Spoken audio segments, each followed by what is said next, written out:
They are dramatic. Hundreds of meters of raw rock cutting into the sky. Surely, it looks like where the real speed racing happens in gliding. I'm sorry, that's not how it works. Surprisingly, it's often the most unremarkable lower hills that do the real magic. They fire strong, reliable thermals into the sky and push you to fly at speeds you wouldn't expect. And it doesn't matter whether you're flying a glider, a paraglider, or a hang glider. Dear aviators, in this video I want to introduce you to a valley in the Alps that pilots love to hunt, because it's one of the fastest natural racetracks in the Central Alps, the Pinzgau. You'll learn why this valley is so special, how pilots read its unique landscape, and how to find energy lines that make this alpine racetrack not just fast, but always an unforgettable experience. Let's start at Unterwössen Airfield and I'll show you exactly how I got there. Pre-launch checks made and ready for takeoff. It's the first flight of the new season. It's still cold, but my excitement is at maximum. The tow plane is drilling its way up and pulls me towards some early spring thermals. I feel it immediately. This cold winter air is alive, energetic, and it wants to rise. I release from the tow. I miss the first thermal, but I catch the second. And the glider climbs fast. I check the altimeter, 2,500 meters. Enough to push forward to the next spot. Here again, a strong and a reliable thermal is waiting. Let's get some height to jump to the next cloud. On cross-country flights heading east, the Lofere Steinberge are the next reliable stop. A good place to check if the forecast matches reality and how it translates into the strategy for the next leg of the flight. And today, the day feels strong. Thermals are easy to center and the sky ahead is full of promising clouds. Now comes the first real decision.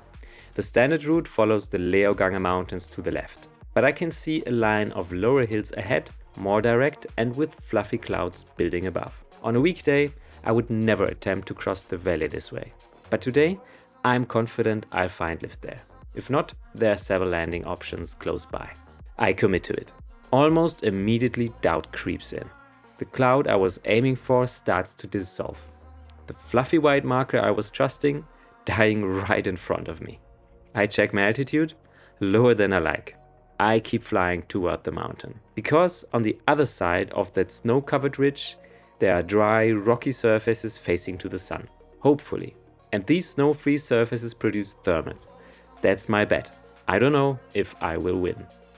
I sneak over the ridge quite low. I watch the variometer.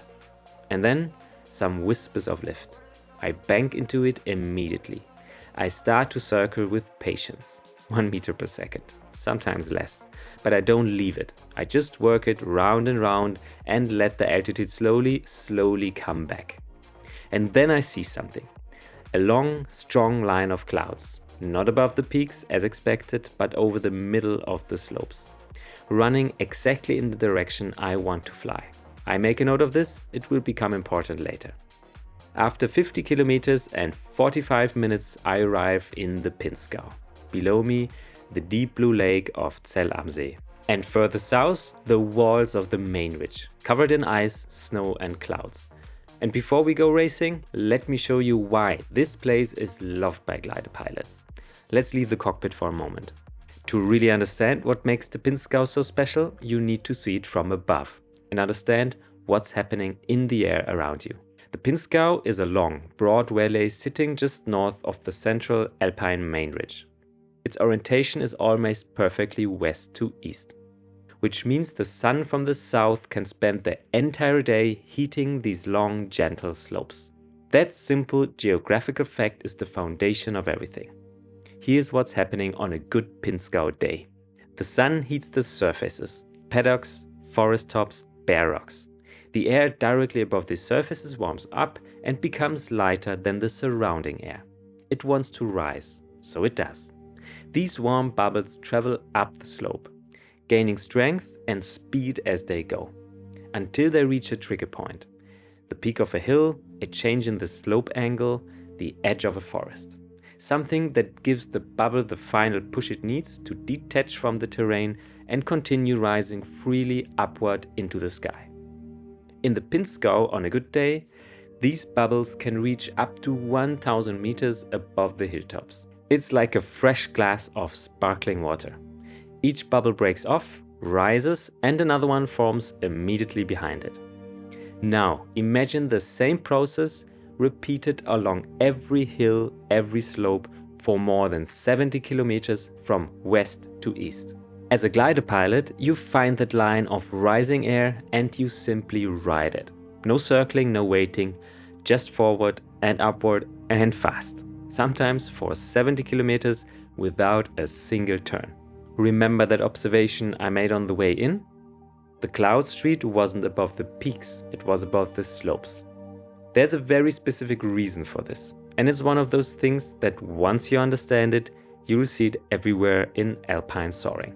Look at the main ridge. It's covered completely in snow. Snow doesn't heat up in the sun, it reflects it. So the high, snow-covered peaks are actually some of the weakest thermal sources in the Alps. But here's what the snow does do.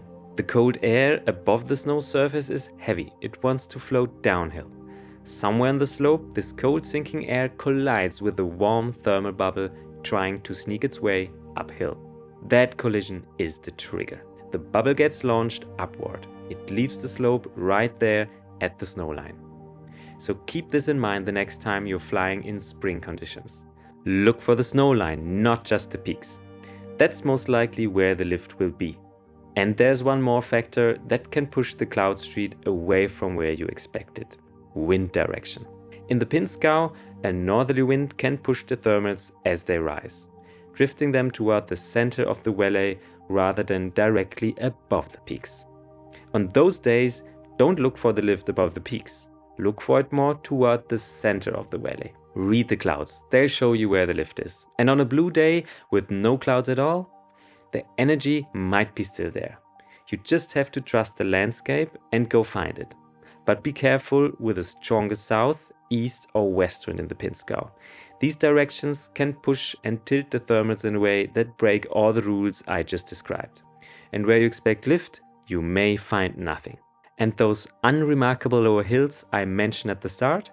The Pinzgau is basically built of them. But in the region there are several more of them, like the Wallerberg, the Rossbrand, the Vennet, the Tschirgand, and many others you would never guess looking at the map. They don't look impressive, and they sit in the shadow of their more dramatic neighbors. But they are among the most reliable thermal factories in the entire region. Long, gentle slopes, south-facing, surfaces that heat up fast, often with forests that generate strong lift throughout the day, and well connected to surrounding valleys, supplying them with fresh new air to build up new thermals. Now, everything I just described, you're about to see it happen.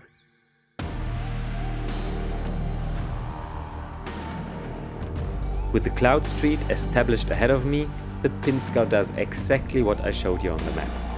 I can speed up the glider because the pure force of atmosphere is pushing us. Bubble after bubble catching the wings, lifting, accelerating, carrying me forward.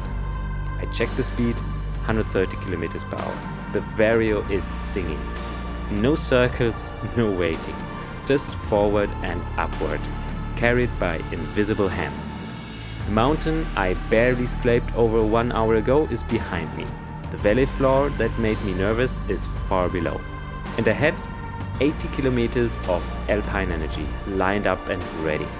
Over a distance of 11 kilometers, I gained over 200 meters of height without a single circle. This is what pilots come here for, and it becomes a memory that stays with you for years. The Pinzgau teaches you something that takes a while to accept as a pilot in the Alps.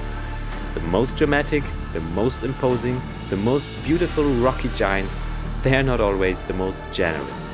It's often the unremarkable hills, the gentle slopes that build the conditions which carry you the furthest. If you like to dive deeper into this topic, I've collected a selection of books and links in the description below for you. I hope this flight gave you a new way of looking at the Alps and maybe at the mountains in your own region too. Have you flown the Pinzgau, or do you have your own hidden speed valley somewhere in the Alps? What are your observations that might help others? Tell us about it in the comments. I read every single one. If you found this video useful, please share it with your fellow pilots. Your support means everything in producing the next one. Take care and goodbye.